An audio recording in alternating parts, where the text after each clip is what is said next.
Assalamualaikum warahmatullahi wabarakatuh. Saya Sukisman Purtadi. Kita masih akan mendiskusikan Science and Engineering Practices. Kali ini saya akan mendiskusikan mengenai menyusun penjelasan dalam pembelajaran kimia.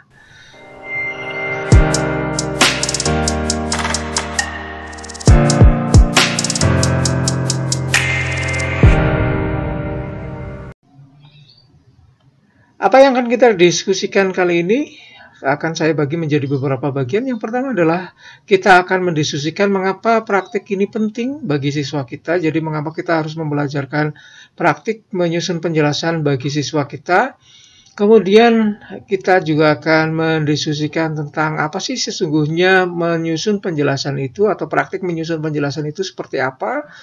Dan dilanjutkan dengan yang kita kira sebagai praktik dari menyusun penjelasan itu, tetapi ternyata selama ini bukan, akan kita bahas di bagian negasi. Kemudian diimplementasi, yaitu kita akan melihat bagaimana sih sesungguhnya praktik dari membelajarkan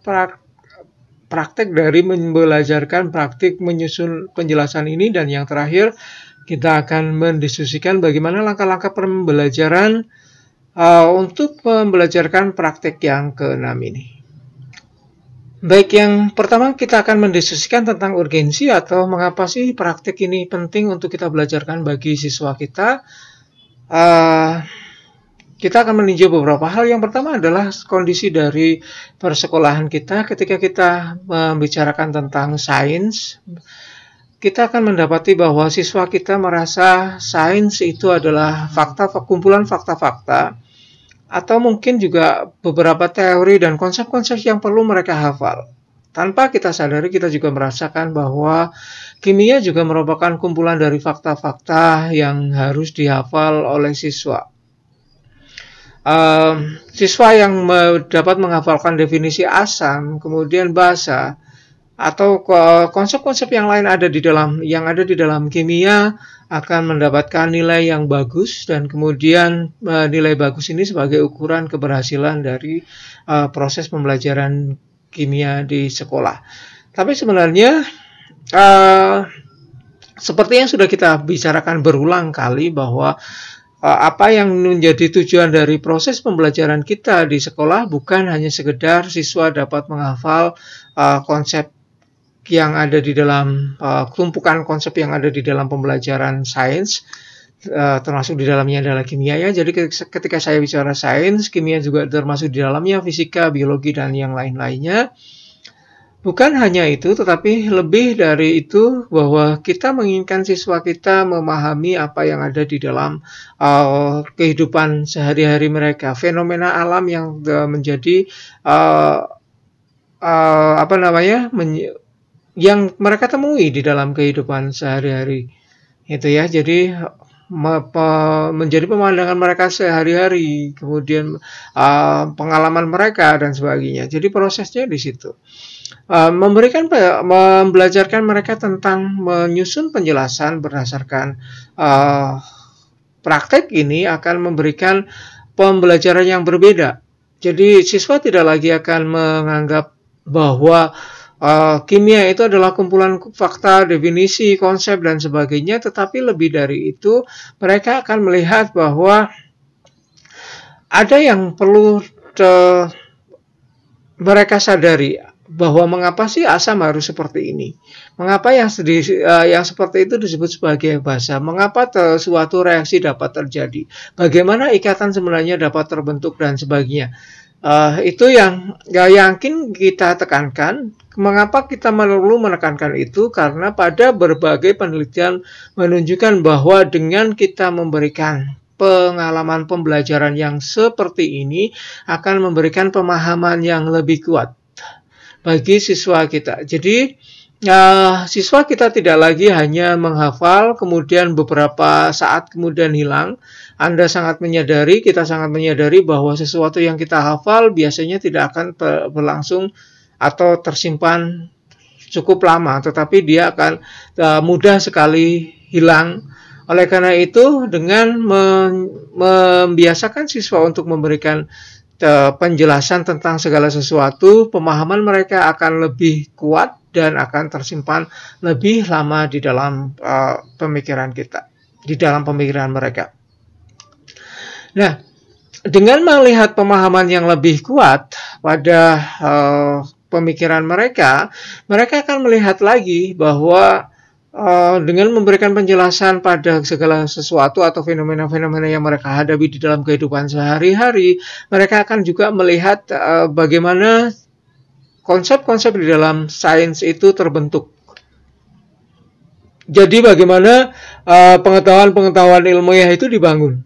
Jadi pengetahuan ilmiah itu tidak dibangun dengan sekali data, kemudian sekali amatan mereka kemudian melihat bahwa oh ternyata yang dimaksud dengan asam itu seperti ini dan sebagainya. Tetapi dengan melihat bahwa proses penjelasannya tidak instan seperti itu, mereka akan melihat bahwa suatu kebenaran yang terjadi sekarang mungkin akan direvisi dengan adanya data, dengan adanya bukti-bukti yang baru, dengan adanya penjelasan-penjelasan yang lebih bisa menunjukkan atau bisa menjelaskan fenomena-fenomena yang ada di dalam yang mereka temui. Itu jadi pengetahuan-pengetahuan baru itu akan muncul sesuai dengan pemahaman ilmuwan, pemahaman orang-orang pada zaman berikutnya, dengan adanya perkembangan teknologi yang akan lebih bisa mendapati data-data yang lebih baru, kemudian bukti-bukti yang lebih baru. Mereka akan melihat hal seperti itu dan mereka akan terbiasa dengan hal ini karena mereka tidak hanya menghafal konsep itu harus seperti ini, bahwa laju reaksi harus seperti ini, mungkin suatu saat dia akan berubah. Ya, jadi bagaimana menyusun hukum laju mungkin suatu saat akan berubah karena adanya bukti-bukti baru, teori-teori yang muncul karena adanya bukti-bukti tersebut, dan akhirnya pemahaman-pemahaman itu terbentuk lagi dan terus ya. Jadi bagaimana pengetahuan ilmiah itu dibangun akan terbiasa dilihat oleh siswa dan itu akan menjadikan pemahaman mereka lebih kuat lagi dari hanya sekedar menghafalkan data-data yang diberikan lewat konsep-konsep.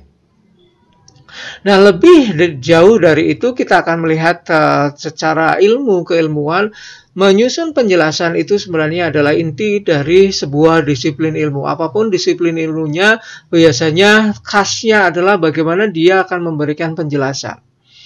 Seperti misalnya konsep osmosis di dalam biologi, di dalam fisika, di dalam kimia mungkin akan mendapatkan proses penjelasan yang berbeda tergantung dari sisi mana dia akan dilihat. Bukan berarti bahwa konsep itu menjadi berbeda dilihat dari sudut pandang disiplin yang berbeda, tetapi penjelasannya yang berbeda.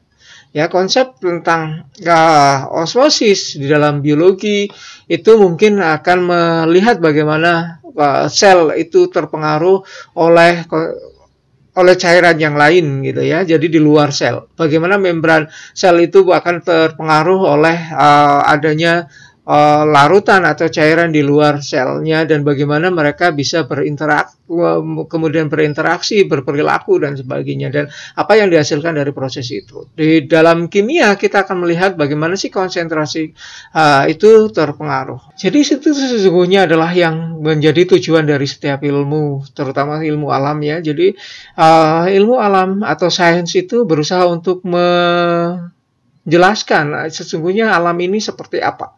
Jadi memberikan penjelasan tentang sifat-sifat yang ada dalam perilaku alam dalam bentuk fenomena-fenomena yang ada di dalam kehidupan sehari-hari. Misalnya mengapa sih muncul adanya pelangi paling mudah ya, dan fenomena alam yang mungkin paling menarik saat kita kecil gitu, saat Anda kecil. Kemudian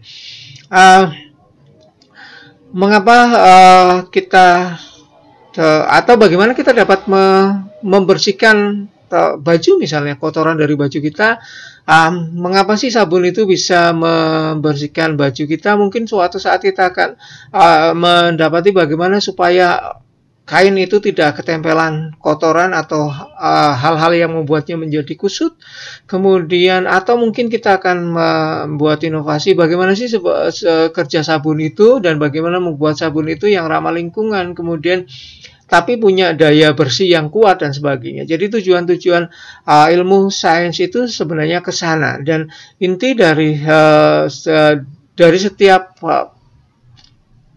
ilmu itu, termasuk juga sains dan kimia, itu adalah bagaimana memberikan penjelasan itu pada kita. Jadi, oh ternyata kalau sabun yang semacam ini ternyata mempunyai daya bersih yang seperti ini, yang kuat, tetapi dia juga susah untuk diuraikan di lingkungan. Mengapa dia bisa seperti itu? Sifat-sifatnya seperti apa? Jadi bukan hanya, kalau kita kemarin bicara tentang apa sih sesungguhnya yang terjadi, kemudian kita melangkah lebih jauh tentang matematikanya di dalam yang kita gunakan untuk menginterpretasi, bahwa kita tidak hanya sekedar apa yang terjadi di situ, tetapi seberapa sering untuk kita bisa membuat keputusan bahwa ini memang hal itulah yang terjadi. Kemudian lebih jauh dari itu, kita ingin memberikan penjelasan mengapa dan bagaimana hal itu bisa terjadi. Bukan sekedar apa dan berapa seringnya, tetapi juga lebih dari mengapa dan bagaimananya. Jadi itu disiplin-disiplin ilmu akan bergerak ke arah sana, dan kita mencoba untuk membelajarkan siswa ke arah situ. Jadi lebih ditekankan pada mengapa dan bagaimana proses yang terjadi di lingkungannya. Jadi saat kita mendapati sebuah fenomena, misalnya nih ada suatu cairan yang ternyata bisa melarutkan logam gitu misalnya.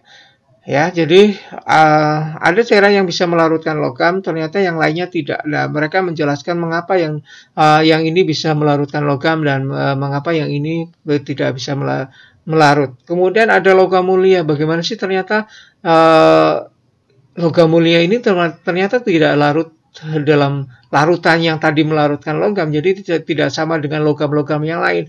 Kemudian bagaimana sih sebenarnya kita bisa menciptakan logam-logam yang paling tidak daya tahannya lebih daripada sekedar logam yang tadi. Jadi kalau tadinya besi mudah sekali larut dalam larutan ini, kita coba buat besinya bagaimana sih sebenarnya supaya besinya bisa lebih tahan pada larutan ini. Nah, itu adalah kerja-kerja dari proses yang ada di dalam ilmu kita, dan kita menginginkan siswa kita juga belajar tentang hal itu, bukan hanya sekedar menghafal, oh ini yang dimaksud dengan asam. Asam menurut Bronsted Lowry adalah seperti ini, basa menurut Lewis adalah seperti ini. Bukan hanya sekedar itu, tetapi mengapa sih Lewis saat itu bisa mendefinisikan asam yang semacam ini. Jadi bukti-bukti yang diberikan oleh Lewis itu seperti apa gitu, atau asam itu sebenarnya seperti apa sih. Nah, kita mencoba untuk membelajarkan siswa dengan cara yang seperti itu, jadi menekankan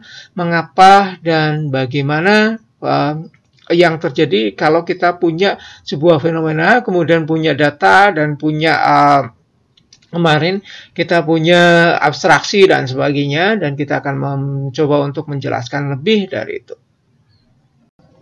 Baik, selanjutnya kita akan membicarakan tentang deskripsi dari menyusun penjelasan. Tentang penjelasan itu sendiri ya, terutama kita akan menekankan apa sih yang dimaksud dengan penjelasan yang diinginkan di dalam praktek ini. Di dalam kehidupan sehari-hari kita, atau mungkin di dalam kelas kita sering mendengarkan, tolong jelaskan atau jelaskan apa yang kalian ketahui. Seperti misalnya jelaskan apa yang dimaksud dengan kesetimbangan, apa yang kalian ketahui tentang laju reaksi, bagaimana cara mengukur pH, bagaimana cara menghitung jumlah mol di dalam larutan, dan seterusnya. Jelaskan yang semacam ini. Apakah yang penjelasan-penjelasan semacam ini yang diinginkan dari praktek menyusun penjelasan ini? Kita ambil satu contoh pertanyaan yang saya sampaikan tadi. Misalnya, bagaimana cara menentukan pH larutan asam misalnya.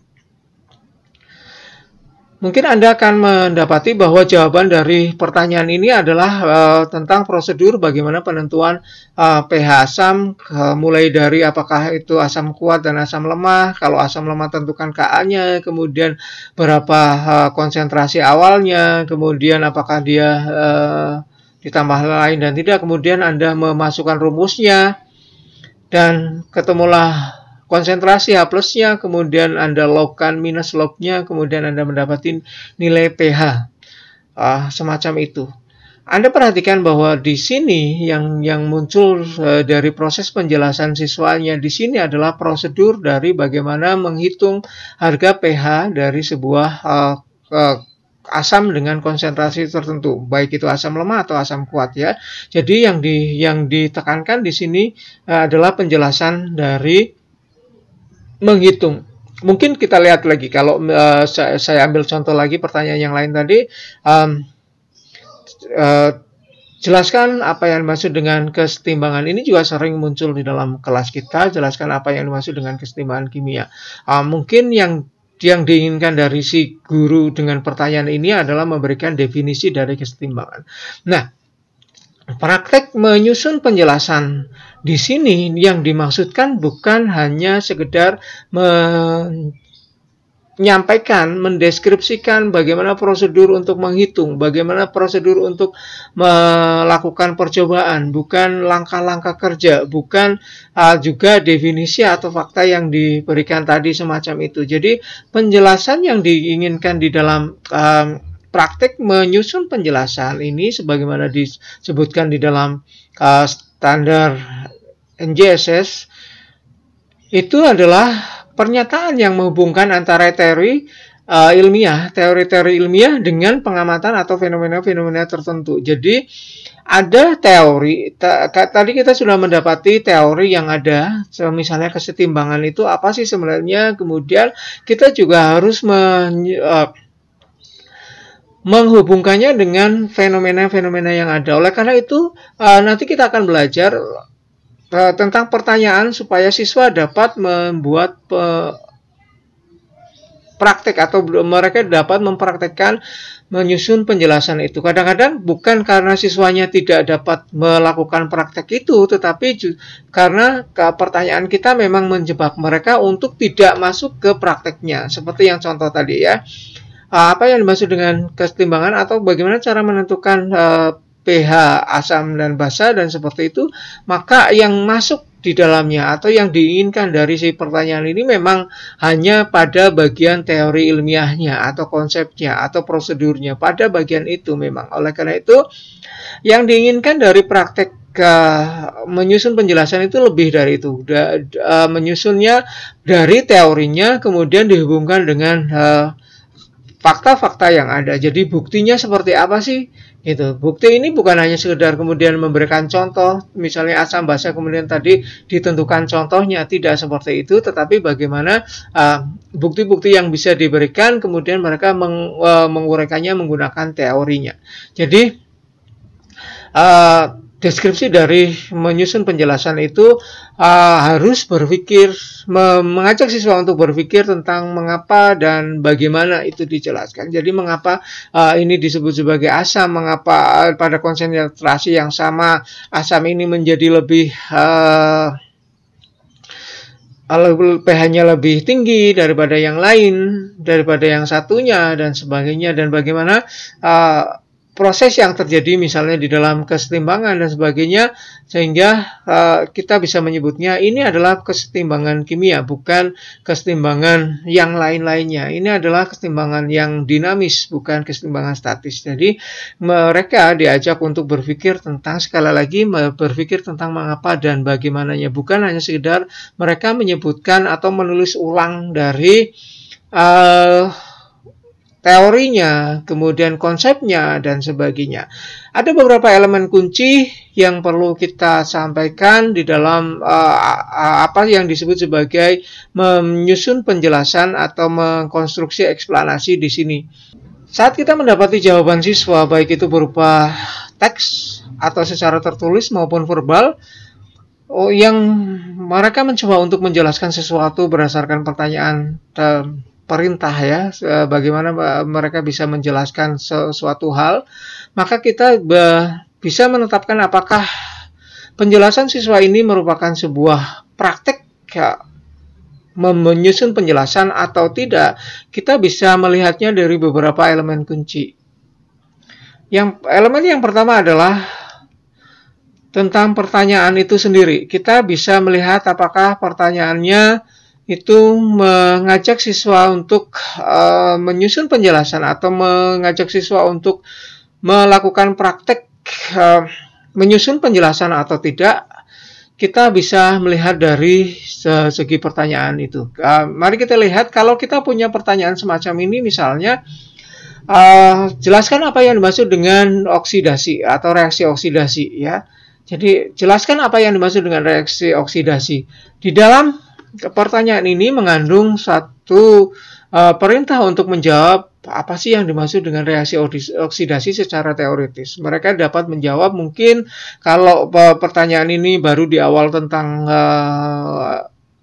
pelajaran tentang reaksi oksidasi dan reduksi atau pokok bahasan reaksi oksidasi reduksi, mungkin mereka dapat menjelaskan tentang peristiwa terikatnya oksigen pada zat tertentu atau molekul tertentu, atau reaksi antara suatu zat dengan oksigen. Kemudian mereka bisa meningkat lagi, mungkin mereka akan melihat bahwa ternyata ada perubahan bilangan oksidasi.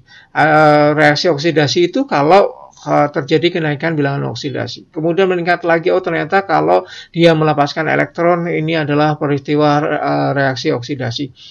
Nah, dari sini kita bisa melihat bahwa yang diinginkan dari pertanyaan ini memang, atau diperintahkan di dalam pertanyaan ini memang ke arah abstraksi atau merupakan penjelasan abstrak tentang sebuah fenomena yang disebut sebagai reaksi oksidasi. Oleh karena itu, kita melihat bahwa ini akan mengantarkan siswa bukan pada berpikir atau keterampilan atau praktik menyusun penjelasan. Kita dapat melihat pertanyaan yang lain, misalnya mengapa besi yang dibiarkan di udara terbuka akan berubah menjadi oranye coklat misalnya.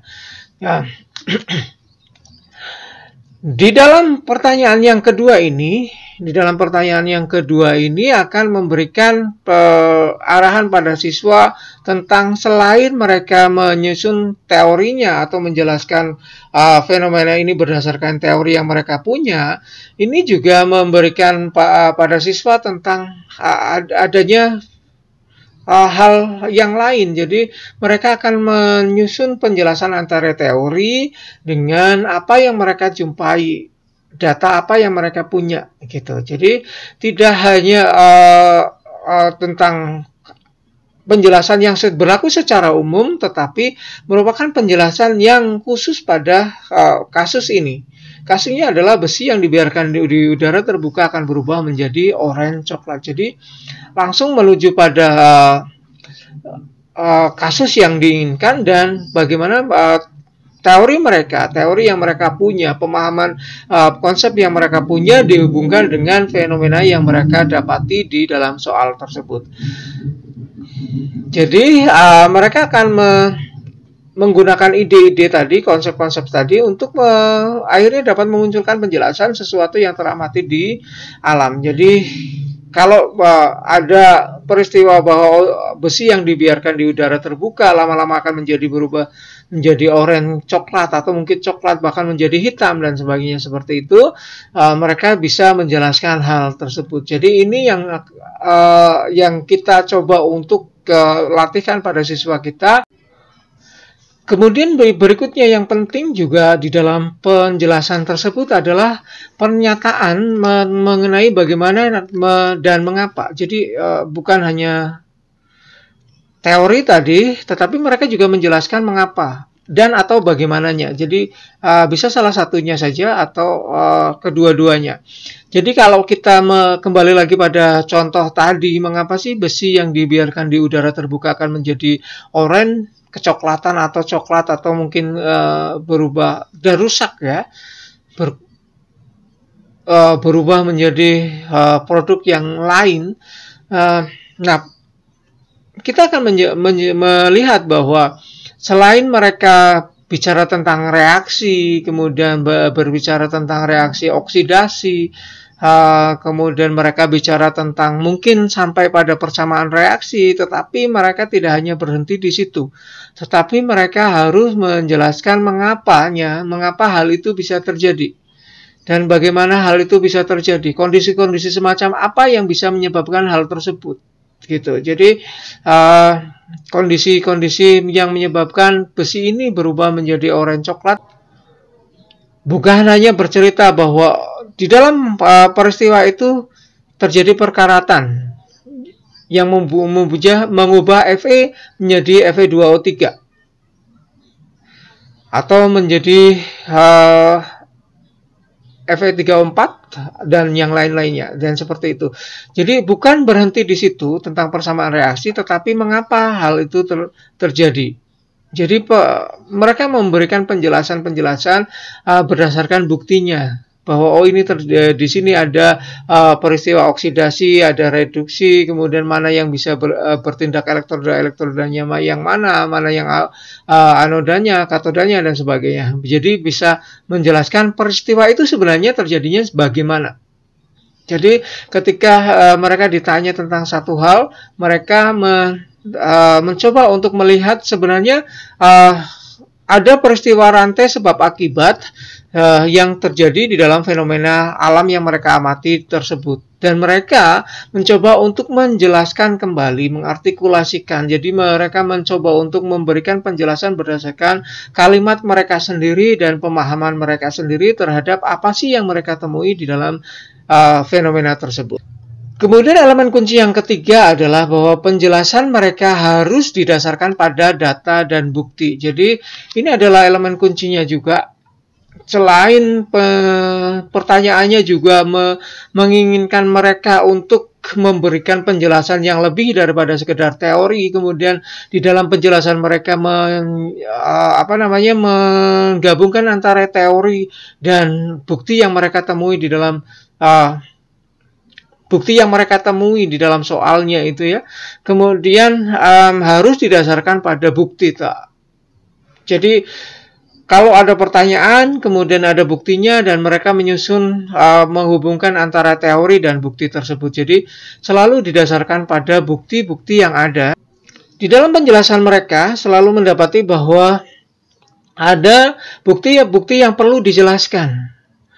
Jadi ada bagian-bagian dari tadi pertanyaannya tadi ada bukti yang perlu dijelaskan, ada hal yang merupakan fenomena yang ditunjukkan, kemudian bahwa hal ini perlu dijelaskan dengan menggunakan teori mereka. Yang kedua adalah bahwa ada di dalam penjelasan mereka selalu punya selain bukti dan data, mereka juga harus bukan hanya menjelaskan, tetapi penjelasan mereka juga didukung. Jadi ada bolak-balik antara bukti yang perlu dijelaskan dan penjelasan yang didukung oleh bukti. Jadi antar keduanya, bahwa kalau kita menjelaskan bahwa ini ternyata berubah menjadi oranye. Oranye itu adalah warna dari senyawa ini. Jadi senyawa besi yang oranye itu adalah A. Kemudian dijelaskan mengapa hal tersebut bisa terjadi. Misalnya kemudian mereka menjelaskan bahwa ini ada campur tangan oksigen di dalamnya. Kalau kita hentikan oksigennya mungkin tidak terjadi. Jadi kita perlu mengamati juga apakah memang oksigen itu berpengaruh atau tidak, dengan cara memberikan bukti pada mereka bahwa kalau ketidakberadaan oksigen itu ternyata tidak menyebabkan oksigen si besi ini tidak berkarat, atau mungkin kelembaban. Apakah kelembaban itu berpengaruh, dan berbagai macam bukti yang lain yang digunakan untuk memberikan penjelasan. Jadi menghubungkan antara penjelasan dan bukti. Tadi bukti fenomena atau data itu digunakan yang perlu dijelaskan, dan penjelasan itu perlu didukung dengan menggunakan bukti. Jadi proses dari menyusun penjelasan itu memiliki karakter 3 hal, yaitu bagaimana kita membangun proses penjelasan itu, kemudian membangun penjelasan itu, dan kemudian mengujinya berdasarkan bukti-bukti kita, kemudian merevisi penjelasan kita jika ada beberapa bukti yang kemudian tidak cocok, atau mungkin ada pendapat yang lain yang berkaitan dengan penjelasan yang sudah diberikan. Selanjutnya kita akan membicarakan tentang beberapa praktek yang kita kira selama ini adalah merupakan praktek dari menyusun penjelasan, tetapi sebenarnya hal itu belum merupakan praktek menyusun penjelasan. Jadi kita belum sampai pada menyusun penjelasan dalam praktek yang berhubungan dengan inquiry di sini. Yang pertama sudah saya sampaikan tadi sebenarnya di awal tadi bahwa kita sering meminta siswa untuk menjelaskan tentang fakta atau definisi tentang segala sesuatunya. Jadi tentang definisi, saya selalu teringat asam, definisi asam, basa, atom, molekul, kemudian energi, suhu, dan sebagainya. Seperti misalnya kita menginginkan siswa untuk menuliskan apa yang terjadi dengan energi pada reaksi endotherm misalnya. Apa yang terjadi pada energi dari sistem yang mengalami reaksi exotherm misalnya, seperti itu. Jadi bukan fakta-fakta atau definisi yang semacam itu yang disebut sebagai menyusun penjelasan. Kemudian yang kedua, yang sering kita juga salah mengira bahwa ini adalah sebuah penjelasan, adalah bahwa kita sering meminta siswa memberikan bukti klaim tanpa memberikan penjelasan mengapa atau bagaimana. Jadi sebagai contoh misalnya kita sering memberikan pertanyaan misalnya seperti ini, mengapa kesetimbangan di dalam kimia disebut sebagai kesetimbangan dinamis? Di dalam pertanyaan ini mengandung perintah siswa untuk menjelaskan mengapa bahwa di dalam mikroskopisnya, secara mikroskopis ada perubahan yang terjadi secara terus-menerus dari reaktan membentuk produk dan dari produk membentuk reaktan. Peristiwa itu terjadi terus-menerus. Nah, penjelasan ini sebenarnya adalah penjelasan secara teoritis. Kita tidak menuntut mereka untuk memberikan penjelasan lebih jauh tentang bagaimana buktinya tentang hal tersebut.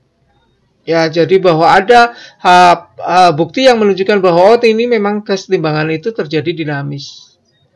Jadi perlu adanya bukti-bukti yang mengarahkan mereka untuk menjelaskan bahwa ini memang terjadi peristiwa pembentukan produk oleh reaktan dan pembentukan reaktan oleh produk. Jadi peristiwa-peristiwa itu juga harus dimunculkan di dalam pertanyaan kita supaya siswa kita menunjukkan bukan pada bahwa ini benar kesetimbangan dinamis tanpa mereka menunjukkan buktinya, hanya secara teoritis. Ya, jadi kita melihat bahwa bukan karena mereka bukan karena mereka tidak bisa menjelaskan, tetapi karena pertanyaan kita memang tidak menuntut mereka untuk praktik memberikan atau menyusun penjelasan itu. Kemudian yang terakhir adalah yang sudah saya jelaskan juga di depan, bahwa kita sering meminta siswa untuk memberikan deskripsi proses atau data. Jadi hanya sekitar deskripsi bagaimana, misalnya tadi yang di awal bagaimana menghitung ke pH asam, kemudian apa yang dimaksud dengan asam dan sebagainya seperti itu. Jadi menjelaskan deskripsi proses atau sebuah data tanpa kita memberikan buktinya harus seperti ini dan mereka harus menghubungkan antara bukti dengan teori. Jadi ini juga kita tidak menyebutnya sebagai praktik menyusun penjelasan karena ada beberapa elemen kunci yang kurang. Gitu. Jadi ini adalah beberapa hal yang kadang kita sebut sebagai bahwa siswa sudah menjelaskan sesuatu, tapi kita tidak menyebutnya sebagai menyusun penjelasan yang diinginkan dari dalam praktik SEPS. Baik, selanjutnya kita akan membicarakan bagaimana implementasi dari praktik menyusun penjelasan ini di dalam kelas kita. Ada beberapa hal yang perlu menjadi perhatian saat kita mengimplementasikan praktik ini di dalam kelas kita.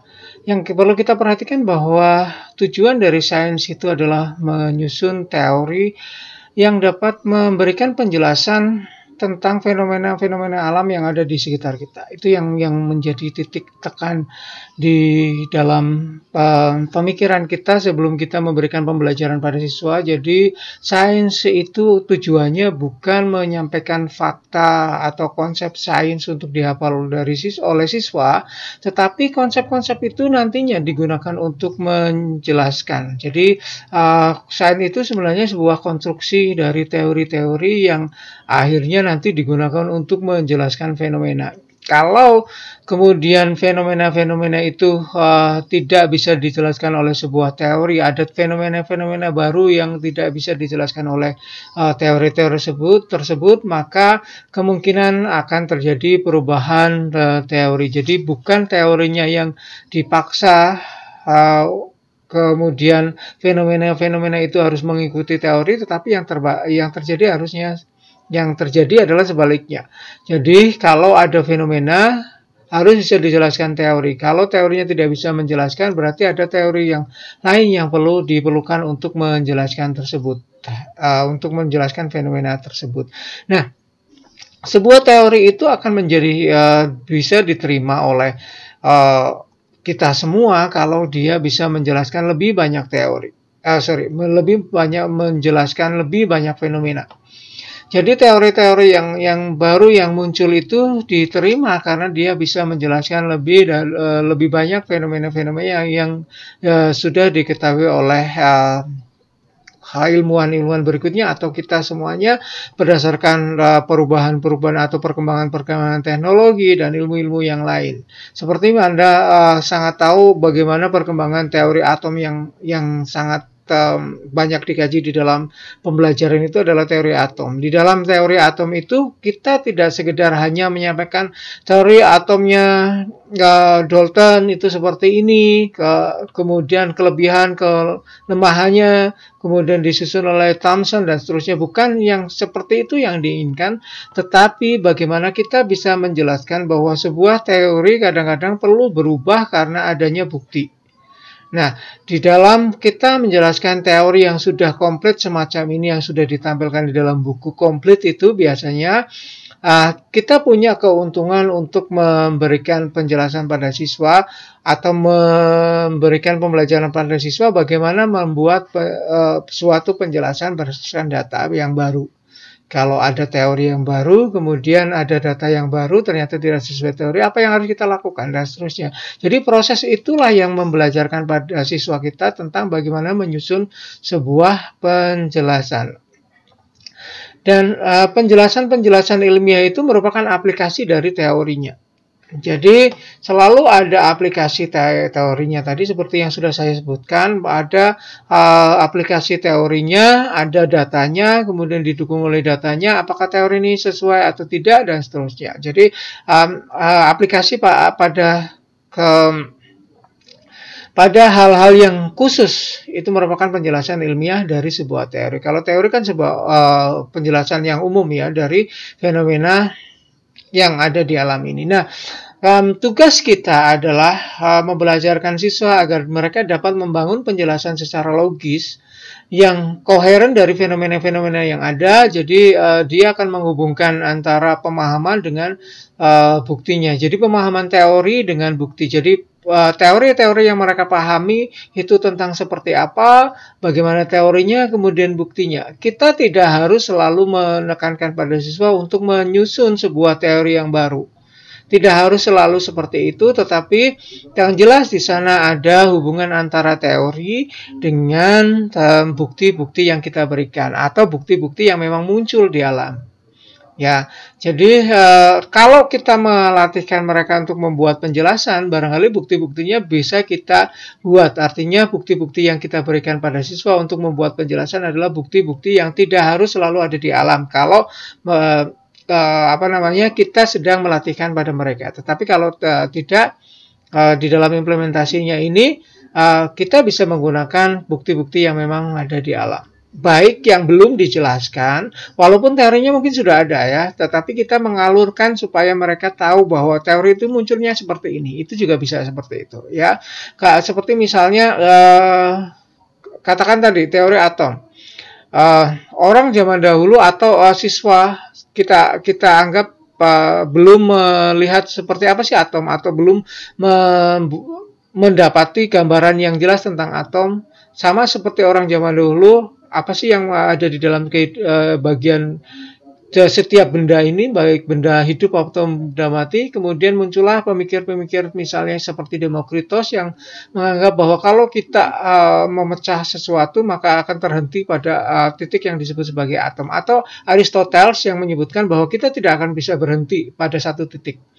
Nah, penjelasan semacam ini kemudian dijelaskan dengan teorinya baru di Dalton. Kita ajak untuk melihat bahwa mereka bisa menemukan ini dan seterusnya sampai kemudian ada muncul lagi pengamatan-pengamatan dengan menggunakan sinar katoda dan seterusnya. Jadi kita ajak siswa untuk selalu melihat bahwa ada teori, ada bukti baru yang ternyata dari sesuai teori masuk dan seterusnya seperti itu. Itu adalah proses implementasinya di dalam proses pembelajaran kita.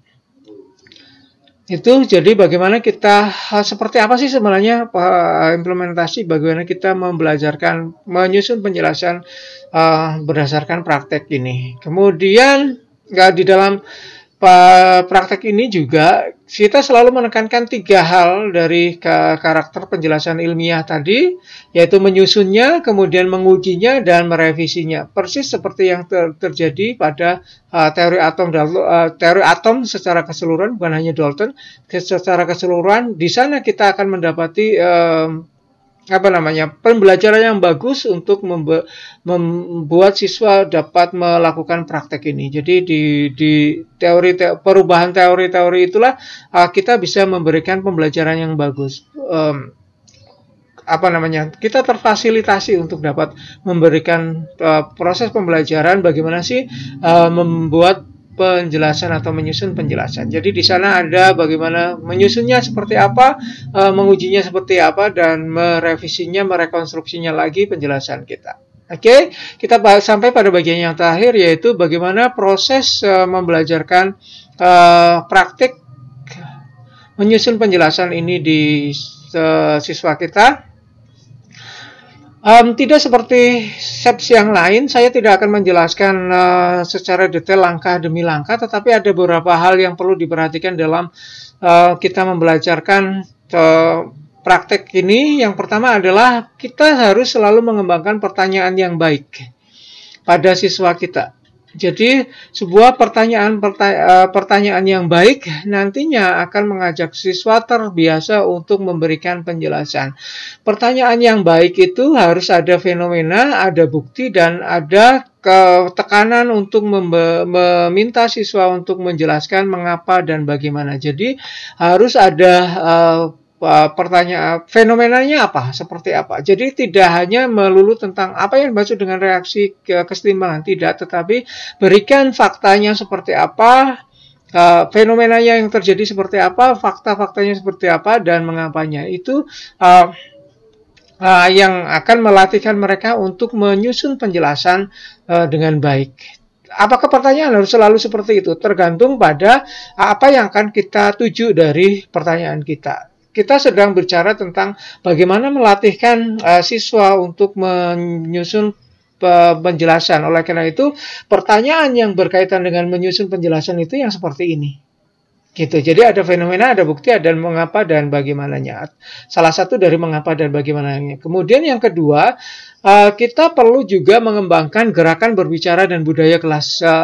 Berbicara di dalam kelas itu dewasa ini menjadi sesuatu yang negatif ya, seperti misalnya siswa merasa bahwa kalau saya banyak berbicara di dalam kelas saya dianggap sok pintar, atau justru sebaliknya malah tidak tahu apa-apa karena selalu berbicara dan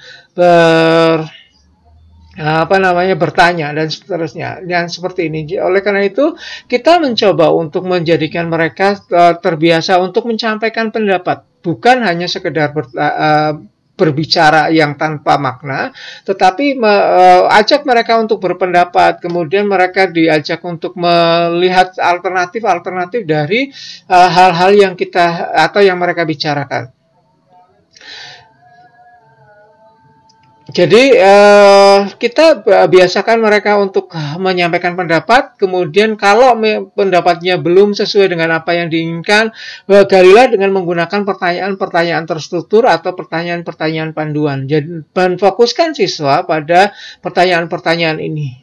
Jadi biasakan mereka, dan jangan hanya satu orang, karena misalnya jawabannya bagus atau dia aktif, kemudian kita memfokuskan pada mereka. Hanya 1-2 orang saja, tetapi biasakan mereka untuk ditanya, kemudian digali dan seterusnya untuk berpikir lebih jauh daripada sekedar hanya menyampaikan teori. Dan seperti yang sudah saya sampaikan tadi, bahwa pertanyaan-pertanyaan kita menggali mereka untuk alternatif jawabannya. Dari misalnya kesetimbangan, apa yang dimaksud dengan kesetimbangan dinamis? Apakah kita akan melihat bahwa di dalam kimia ada kesetimbangan statis dan seterusnya seperti itu? Itu adalah mengajak mereka untuk berpikir secara alternatif. Kemudian sampaikan bukti-bukti yang ada. Saat kita bertanya, berikan juga bukti-buktinya. Jadi supaya mereka melihat bahwa harus ada hubungan antara teorinya dengan buktinya. Jadi itu yang kita tekankan di dalam melatihkan mereka untuk mereka berlatih berbicara. Jadi ada gerakan untuk berbicara dan budaya kelas. Budayakan mereka untuk saling diskusi. Sampaikan pada mereka untuk biasakan untuk berdiskusi dengan temannya. Daripada mengobrolkan sesuatu, kita sampaikan suatu topik, kemudian mereka boleh berbicara dengan temannya, selalu fokus pada pertanyaannya, apa buktinya, kemudian fokus pada teori-teori yang bisa digunakan menjadi dasarnya. Jadi jangan asal menurut saya seperti ini. Tapi bukan hanya tentang menurut saya, tetapi buktinya apa, teorinya bagaimana. Budayakan yang seperti itu yang kita latihkan pada siswa kita. Jadi berbicara tentang satu topik, bukti, teori, dan pendapat mereka. Jadi tidak hanya pendapat mereka tanpa makna dan hanya intuisi, tetapi teorinya apa, buktinya apa. Dan kemudian yang terakhir adalah kita merancang siswa untuk menulis. Menulis adalah bagian dari proses pembelajaran bukan hanya kimia tapi sains ya. Jadi jangan a priori terhadap membaca dan menulis, karena membaca dan menulis adalah budaya sains juga. Jadi latihkan mereka untuk membuat tulisan yang mungkin kita merancang tadi, mungkin Anda belum paham istilah merancang. Merancang itu kata lainnya adalah scaffolding, itu membantu. Scaffolding itu bukan hanya sekedar membantu, tetapi ada proses yang harus dilalui, yaitu yang pertama adalah memberikan dukungan secara umum dan konten. Jadi penuh pada siswa kita, mulai dari bagaimana sih cara menulisnya, apa yang harus ditulis, apa saja yang alternatifnya, teorinya bagaimana, bukti-buktinya harus dimunculkan, dan seterusnya seperti itu. Dan kemudian diberikan contohnya juga. Kemudian kita mencoba untuk menguranginya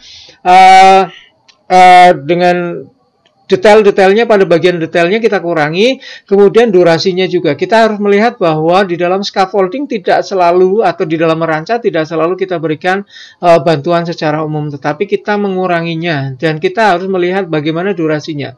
Jadi semuanya, tidak harus semuanya dibantu di dalam semua proses, tetapi pada bagian-bagian tertentu atau pada tahap-tahap tertentu kita harus menguranginya sampai akhirnya kita menghilangkannya. Saya menggunakan bahasa pudar karena pudar itu artinya hilang pelan-pelan ya, faded. Seperti itu. Jadi ini yang terjadi pada scaffolding. Jadi penuh, kemudian juga ada ciri khas tentang ada durasi tertentu, pada tahapan tertentu dikurangi sampai akhirnya hilang atau pudar. Oke, itu semua adalah penjelasan saya mengenai bagaimana kita membelajarkan menyusun penjelasan pada siswa kita. Sampai di sini, jika masih ada pertanyaan silahkan sampaikan pada LMS atau di kolom komentar, silahkan Anda sampaikan. Terima kasih.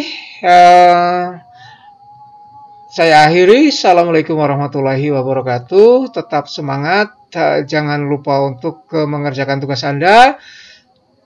Terima kasih sekali lagi.